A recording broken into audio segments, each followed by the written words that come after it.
des parents et à hauteur des enfants pour que chacun y trouve son compte et que les parents soient assez occupés sur une autre activité pour qu'on puisse proposer du contenu pour les enfants.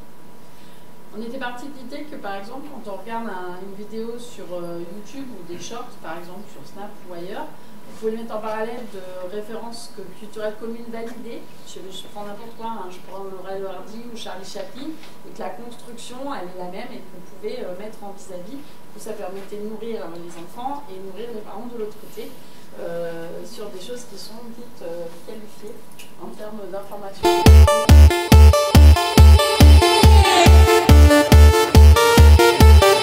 Donc sur son nouveau terrain d'enseignement, elle amène un certain nombre d'idées qui sont, alors déjà par exemple, elle a des idées très concrètes qu'elle essaye de faire accepter par son équipe, le dispositif devoir fait, un petit mot.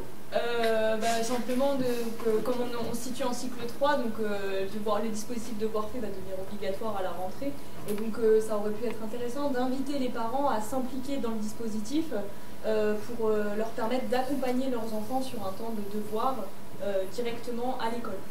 Oui, parce que c'est vrai que la problématique de départ qu'elle se pose, c'est comment impliquer ces familles, puisque c'est vrai que quand on mène...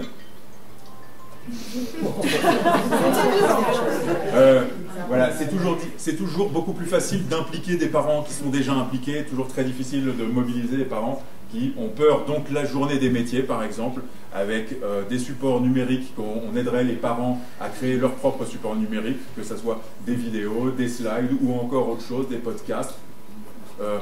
Donc toute une série d'ateliers où les parents pourront venir exposer leurs problématiques, leurs métiers. Mais des soirées aussi, des soirées de ludoton numérique, où il y aurait des jeux de plateau, un peu comme ceux qu'on a à la DRAN, là, dans le Grand Est, comme Molo Molo sur le web pour parler des dangers des réseaux sociaux, ou Métropolitane pour parler des outils numériques qui sont disponibles. C'est vrai qu'on a ça là, en fait. Oui, tu l'as. Bah oui. Des réunions, des temps d'échange réguliers, et puis des temps récréatifs numériques, tâches à réaliser par... Des binômes parents-enfants. Voilà. L'organisation d'un café des parents, par exemple, avec une sorte de Fab Lab des parents, où les parents pourront s'entraider à concevoir, préparer, élaborer. Et puis plein d'autres choses qui seront fabuleuses.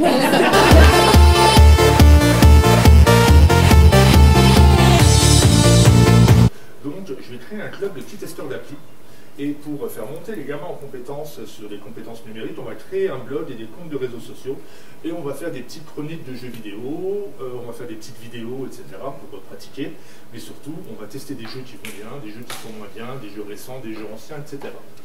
Et que ce petit atelier, il marche bien, tout part bien, et que tout d'un coup, quand arrive le moment de faire venir les parents autour de ça, ils se disent, tiens, il y a bientôt la fête du quartier, mon petit groupe, ils sont à fond dedans, ils n'arrêtent pas de parler de ça avec leurs parents, c'est super, on s'amuse, etc.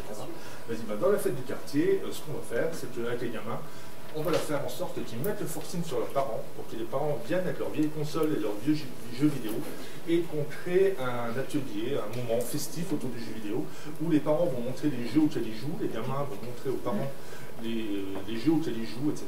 Et on va jouer tous ensemble, et on va naturellement parler des problèmes, parce que forcément ils existent, ils sont là.